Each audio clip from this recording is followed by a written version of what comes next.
सूरज उगने से बदलते हैं ये धरा आसमां,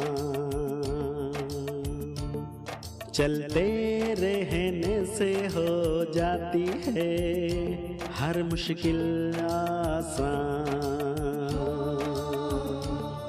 चिंता को छोड़ कर आओ कर ले मन में शुभ चिंतन, हर पल को कर ले सफल सफल कह रही है ये पवन।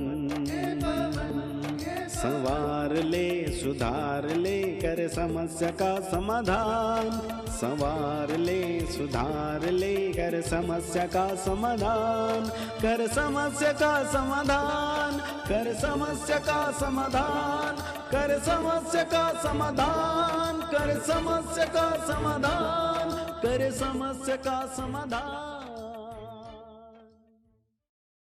नमस्कार, आदाब, सत श्री अकाल मित्रों, कैसे हैं आप सभी। स्वागत है एक बार पुनः आप सभी का समाधान कार्यक्रम में। पूरा विश्वास है कि आप सब बहुत अच्छे होंगे, खुश होंगे, तंदुरुस्त होंगे और जीवन का संपूर्ण आनंद ले रहे होंगे।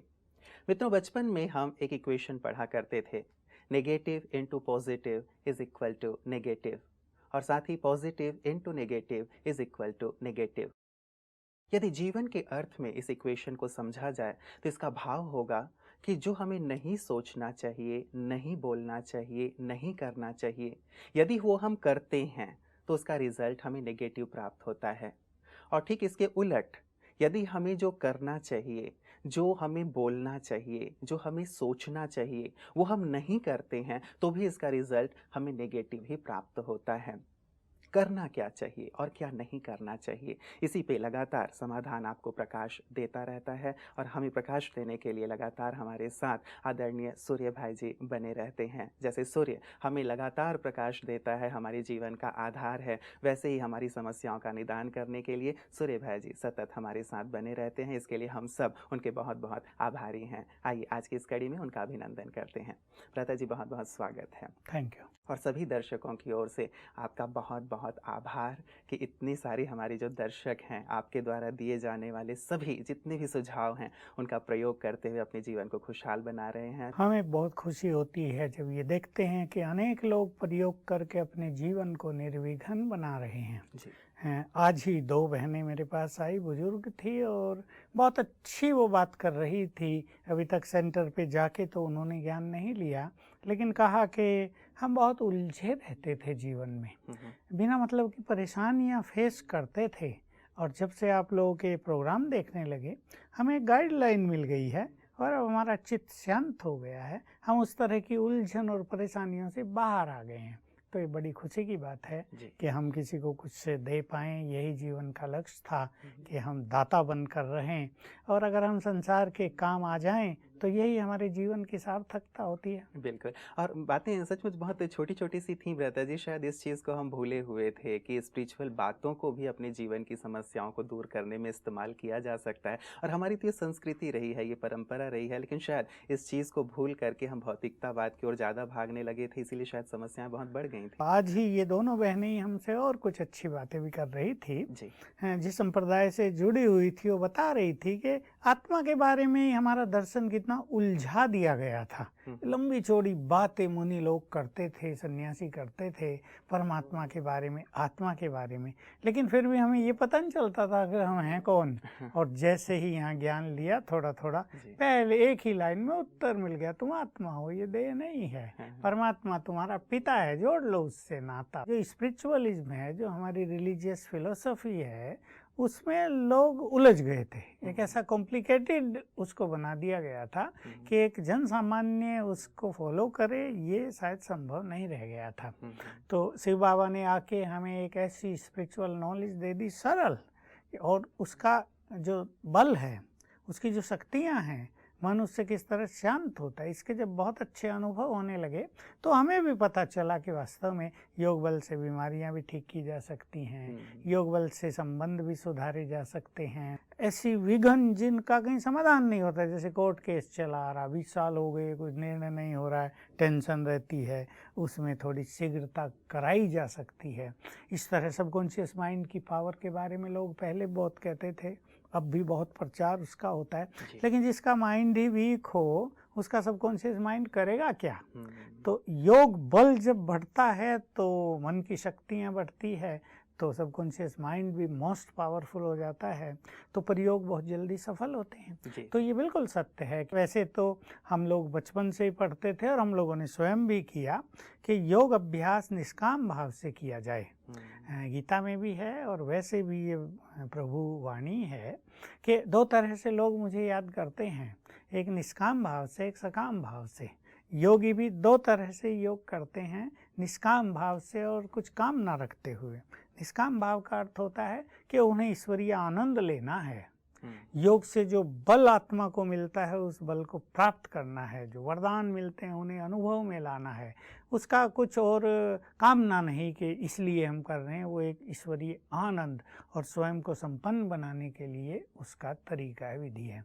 लेकिन दूसरा है कि मनुष्य के जीवन में जब समस्याएं आ जाती हैं, अब कोई व्यक्ति किसी चीज़ में उलझ गया, मान लो एक माँ के पास एक ही बेटा है और उसको बहुत भयानक बीमारी हो गई और डॉक्टर्स कह रहे हैं कि भाई अब पता नहीं क्या होगा, हाथ उठा दिया डॉक्टर ने। अब माँ के लिए राजयोग करना तो अति कठिन हो जाता है, उसका मन विचलित हो जाता है। ऐसे में अगर योग बल से और स्पिरिचुअल चीज़ों के प्रयोग से बच्चा ठीक हो जाता है तो माँ के लिए ये बहुत बड़ी चीज़ होती है, वो फिर निष्काम भाव से भी योग कर सकती है। तो योग के प्रयोग हमने इसी तरह शुरू किए थे, ये भगवान वाची था कि तुम योगी तो बन गए और प्रयोगी बनो। तो इसके सुंदर सुंदर जो अनुभव हुए वो हमारे अनुभव ही हमारे लिए गाइडलाइन बन गई कि भाई इस चीज़ के अभ्यास करने से ये होता है। और फिर उसमें जो साइंटिस्ट की कुछ रिसर्च थी उन्होंने बहुत अच्छा काम किया, और जो हमारे पास मेडिकल साइंस की जनरल नॉलेज थी उसने बहुत अच्छा काम किया।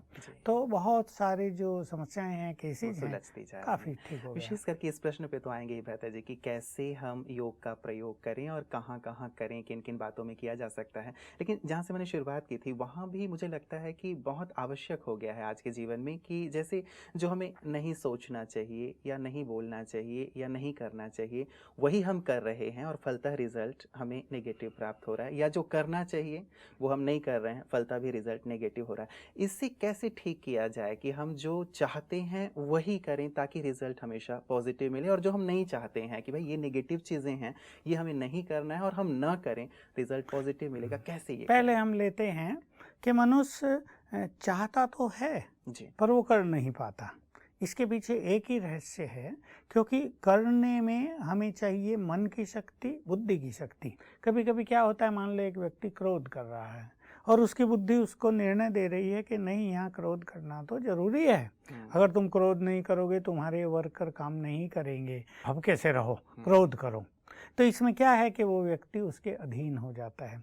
तो मन की शक्तियों की बहुत आवश्यकता है, और मन की शक्ति और बुद्धि का शुद्धिकरण, तो हमारे अंदर जो हम करना चाहते हैं उसको करने की एक शक्ति आ जाती है, हमें गाइडलाइन भी अच्छी मिल जाती है और हम स्वतः ही अनुभव करते हैं। हमारे यहाँ आने वाले लाखों साधक इस चीज़ के अनुभवी हैं कि जैसे जैसे योग अभ्यास बढ़ता गया वो उन चीज़ों को करने में सक्षम हो गए जो वो करना चाहते थे और आज तक असफल हो रहे थे। एक व्यक्ति को बुरा बोलने का संस्कार पड़ गया है, एक व्यक्ति को क्रोध करने का संस्कार पड़ गया है, एक व्यक्ति को दूसरे पे कमेंट करने का संस्कार पड़ गया है, एक व्यक्ति कुछ भी देखता है उसकी इच्छा होती है कि उठा लूं, चोरी का संस्कार पड़ गया है। ऐसे बहुत सारे उदाहरण लिए जा सकते हैं। तो ये संस्कार वश न चाहते भी वो करता रहता है। वहाँ था ये कि वो चाहता है और नहीं कर पाता, यहाँ है कि संस्कार ऐसे प्रबल हो गए हैं कि वो चाहता है कि मैं ऐसे न बोलूं, चुप रहूं थोड़ा, लेकिन संस्कार वो फिर बोल देता है और फिर सोचता है अरे बोलना नहीं चाहिए था, फिर उसको रिग्रेट होता है, पश्चाताप होता है, वो सोचता है तो नहीं होना चाहिए। इसमें योग बल से उन संस्कारों को शुद्ध किया जाता है। योग बल एक ऐसी चीज़ है, योग को हम सिंपली अगर डिफाइन करें तो योग माना भगवान के साथ रहना। तो जैसे कोई बर्फ़ के पास बैठ जाए तो धीरे धीरे बर्फ़ की जो ठंडी वेव्स हैं वो उसको ठंडक प्रदान करने लगेगी। आग के पास बैठ जाए तो अग्नि की जो वेव्स हैं वो उसको गर्म करने लगेंगी। ऐसे योग माना परमात्मा के साथ बैठ जाना, वो ज्योति स्वरूप है, ब्रह्मलोक में है, उसके पास बैठ जाना, अपने को स्थित कर देना, वहाँ ये फील करना वहाँ बैठे हैं।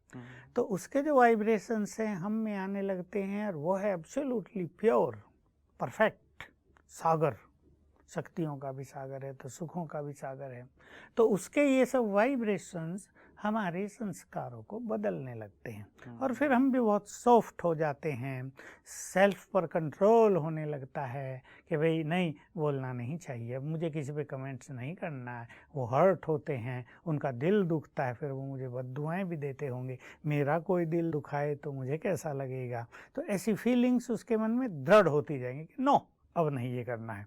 तो योग बल से जब हम योग अभ्यास में परमात्मा के समीप जाकर रहते हैं तो परमात्मा के सारे डिवाइन संस्कार हमें आने लगते हैं और वो जो संस्कार हमारे निगेटिव थे वो लोप होने लगते हैं। मतलब संस्कारों के वश ही ये होता है। हाँ, जैसा आप कह रहे हैं कि हम हाँ। नहीं चाहते हैं लेकिन हो जाता है, या चाहते हैं लेकिन नहीं कर पाते हैं, तो इसका मूल कारण संस्कार है और राजयोग के माध्यम से इस संस्कार को परिवर्तित किया जा सकता है। तो भ्राता जी कितना समय लग जाता है? मान लीजिए पहली बात तो ये है कि मैं रियलाइज करूं कि भाई मुझसे गलत हो रहा है। जैसे कई लोग गुस्सा करते हैं, कुछ गलत करते हैं या चोरी भी कर ली, कुछ उठा भी लिया, तो वो एक रियलाइजेशन नहीं होता है, क्योंकि वो एक आदत बन गई है, संस्कार बन गया है। तो एक पहली बात तो रियलाइजेशन की है कि वो रियलाइज भी करे कि बदलना है, और दूसरी बात फिर आती है कि योग का अभ्यास करे। कितना वक्त लग जाता है इस परिवर्तन में? एक व्यक्ति बार बार रियलाइज करता है और फिर उसको कैंसिल भी करता है।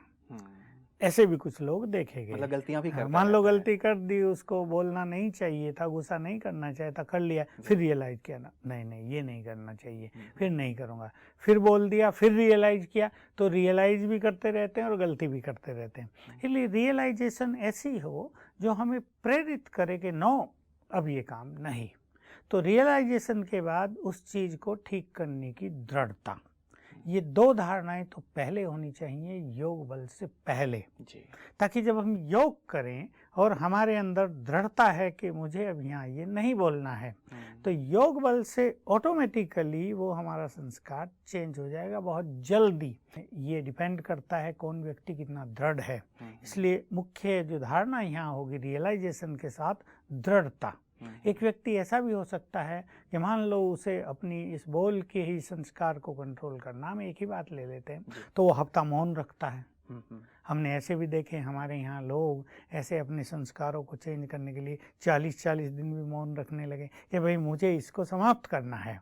किसी का ऐसा हुआ कि 40 दिन मौन करने के बाद फिर शुरू हो गया थोड़ा थोड़ा, फिर बेचारों ने मौन रखा। इसमें तीनों चीज़, रियलाइजेशन, बहुत दृढ़ता और एक सुंदर योग। जी। मौन तो रख लिया लेकिन योग अभ्यास अच्छा नहीं चल रहा, दूसरों को देख के कुढ़ रहे हैं, ईर्ष्या में जल रहे हैं, या व्यर्थ सोच रहे हैं, या और कई निगेटिविटी मन में आ गई है, तो मौन तो रख लिया लेकिन वो ताकत आत्मा में नहीं आई। दूसरी बात आपने कही है भ्राता जी, मैं थोड़ा सा चाहूंगा इस पे प्रकाश आपसे। सचमुच कईयों को रियलाइजेशन तो होता है और मुझे लगता है ज्यादातर लोगों को होता है। प्योरिटी की बातें भी जो लोग भेजते हैं हमारे पास, मेल्स आते हैं, वो भी इस चीज को महसूस करते हैं कि ब्रह्मचर्य एक बहुत अच्छी चीज़ है, हमें प्योर रहना चाहिए, लेकिन वही एक संस्कार की बात शायद आती है कि उससे वो हार खा लेते हैं या दृढ़ नहीं रह पाते, और फिर वही गलत जगह पे उनकी बुद्धि जाती है और कई बार वो गलत कर जाते हैं। ये दृढ़ता जो है वो कैसे डेवलप किया जाए? कैसे मतलब व्यक्ति हो कि नहीं बस अब मर जाऊं लेकिन करना ही है? ये जो चीज़ है प्योरिटी इम्प्योरिटी की, ये एक ऐसा केस है कि हर एक व्यक्ति के अंदर, हर आत्मा के अंदर इम्प्योरिटी के संस्कार हैं। किसी के संस्कार कई जन्मों से ज़्यादा प्रबल हो गए हैं। मान लो बहुत गंदा जीवन किसी ने जिया, बिल्कुल वो निगेटिव मार्ग पे चला गया, शराब पीने लगा और विषय वासनाओं में रत रहने लगा, अपना सारा धन संपदा भी उसमें लगा दी उसने। अब वो रियलाइज करता है कि अभी से मुझे छोड़ना है, दृढ़ भी होता है, लेकिन फिर वही कि वो जो संस्कार है वो उसे विवश करते हैं। तो इसमें दृढ़ता के साथ बहुत अच्छा योग बल चाहिए। और योग बल को मैं ऐसे कहूँगा कि ऐसा अगर कोई विशेष चीज़ है, जैसे प्योरिटी इम्प्योरिटी की बात है, तो 2 घंटे तो योग अभ्यास करना चाहिए बैठकर, चाहे वो 4 बार बैठें चाहे 2 बार बैठें, सवेरे रात शाम को, और 2 घंटे कर लेना चाहिए कर्म में। और अच्छे स्वमान जिनकी हम चर्चा करते आए हैं उनका अभ्यास सारा दिन कर लेना चाहिए, और ऐसी प्रैक्टिस मैनेज कर लेनी चाहिए कि कामकाज के बीच बीच में 1-1 मिनट देह से न्यारा होने की प्रैक्टिस। मैं आत्मा शांत स्वरूप हूँ, बहुत पवित्र हूँ, ये फीलिंग 1 मिनट, तो इससे स्मृतियाँ जागृत होती जाएंगी, प्योर संस्कार जो हमारे अंदर हैं 2 युग के शुरू के, वो जागृत होते जाएंगे और इसमें बहुत बल मिलेगा। लेकिन ऐसा करने के लिए कम से कम 6 मास तो अवश्य करना चाहिए। कई लोग भ्राता जी ऐसा कहते हैं कि जैसे हम योग भी कर रहे हैं लेकिन उसी बीच में हमारी हार भी हो गई, प्योरिटी की बात को लेके मैं कह रहा हूँ, तो फिर जब हम योग करने के लिए बैठते हैं तो फिर परमात्मा से आंखें नहीं मिला पाते, हमें बहुत ही अपराध बोध की महसूसता होती है और वो योग नहीं हो पाता है, तो मन में एक पराजय का भाव, एक हीन भाव घर कर जाता है, तो वो हमें आगे नहीं बढ़ने देता। तो क्या करना चाहिए ऐसे में? योग भी नहीं लग रहा है, पराजय भी बार बार हो रहा है। जो व्यक्ति प्योरिटी से इम्प्योर बन जाता है,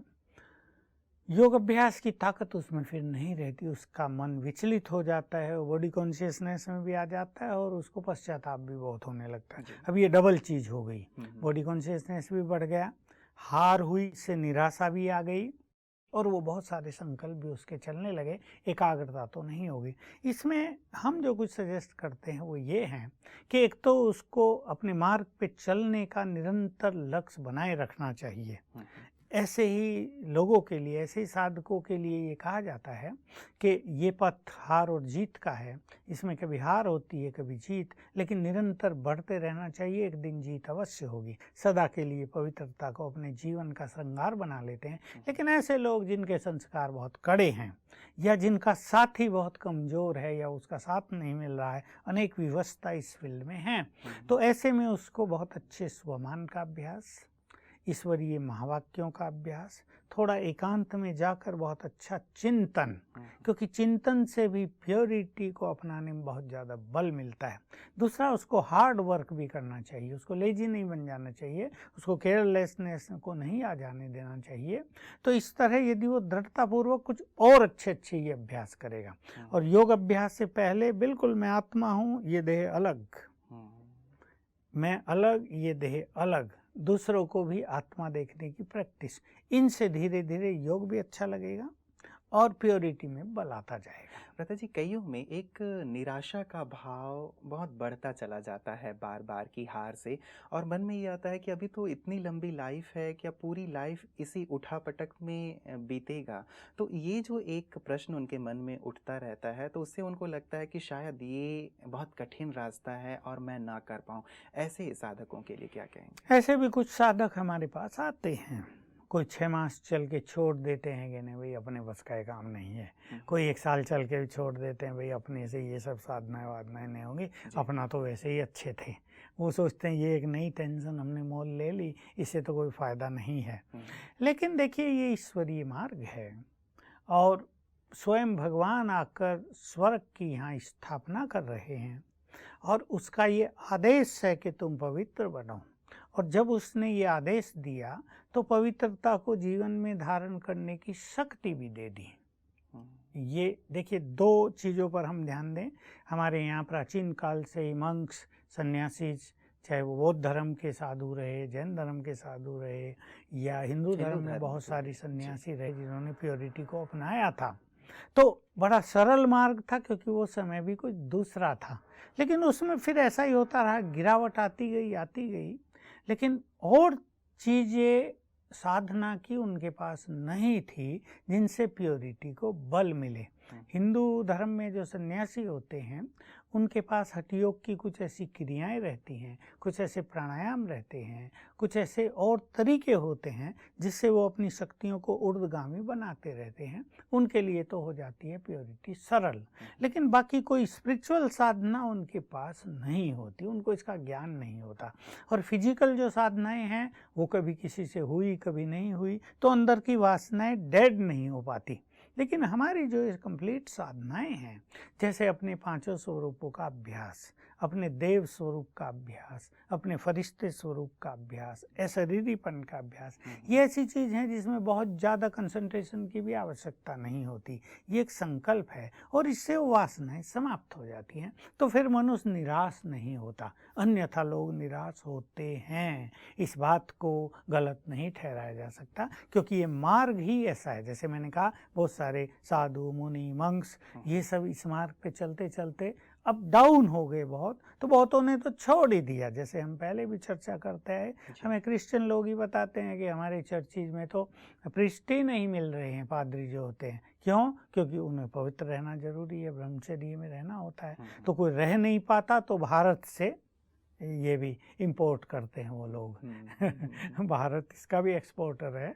भारत एक पवित्र भूमि है, तो यहाँ पवित्र लोग बहुत मिलते हैं अभी भी, चाहे कितना भी गंदा वातावरण दूषित हो गया हो, लेकिन फिर भी यहाँ ब्रह्मचर्य का बहुत महत्व है। और अनेक लोग मिलेंगे जो ब्रह्मचर्य पालन करने के लिए तैयार हो जाते हैं। लेकिन बात वही है कि इसके साथ साथ यदि साधनाएं नहीं की जाती तो निराशा होगी बहुत तो ज़्यादा। ऐसे लोग भ्राता जी जो मान लीजिए अभी जिनसे साधना नहीं हो पा रही है या थोड़े से निराश हो गए हैं बार बार की पराजय से, ऐसे लोगों को क्या कहना चाहेंगे आप? वही कि वो स्वमान के अच्छे अभ्यास करें।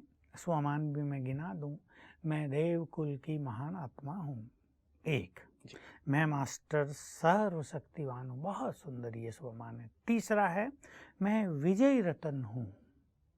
चौथा है मैं इस देह रूपी प्रकृति का मालिक हूँ। और पांचवा है मैं पूज्य हूँ, या छठा मैं फरिश्ता हूँ।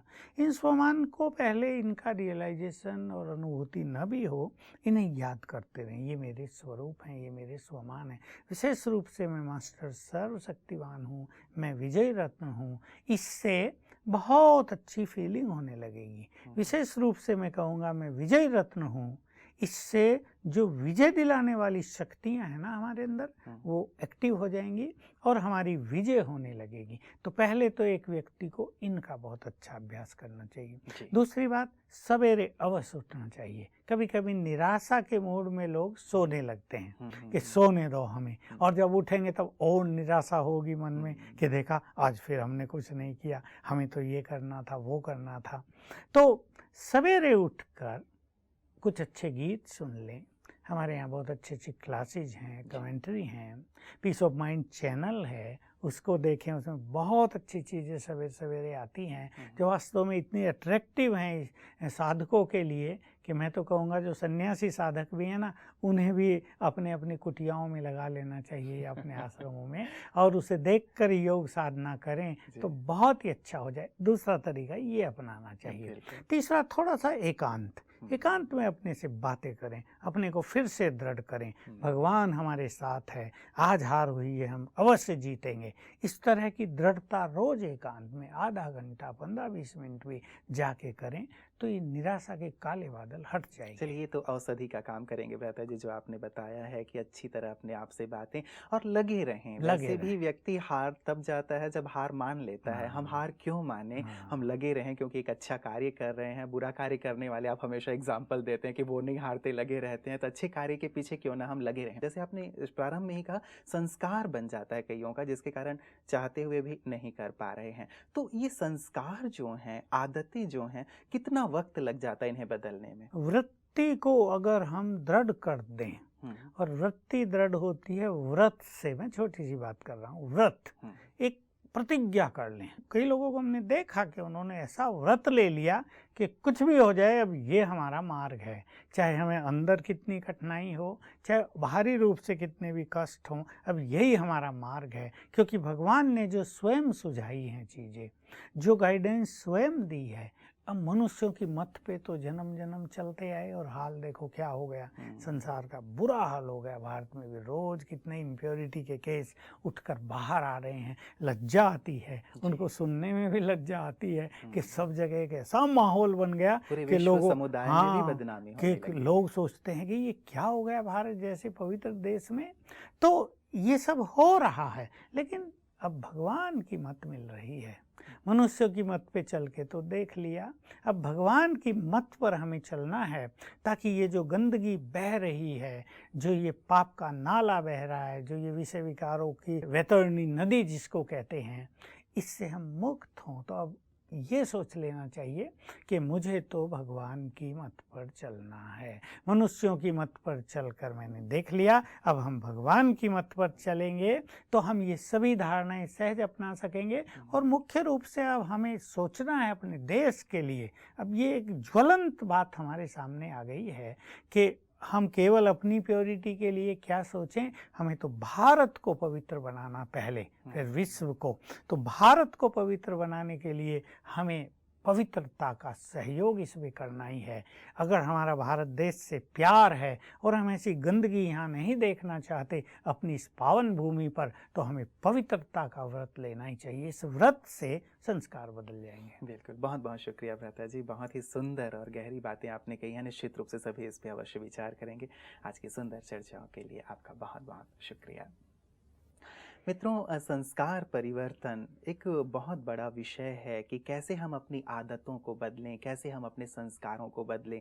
पहली बात तो ये है कि हम रियलाइज़ करें कि सचमुच ये आदत नहीं होनी चाहिए या ये चीज़ें होनी चाहिए।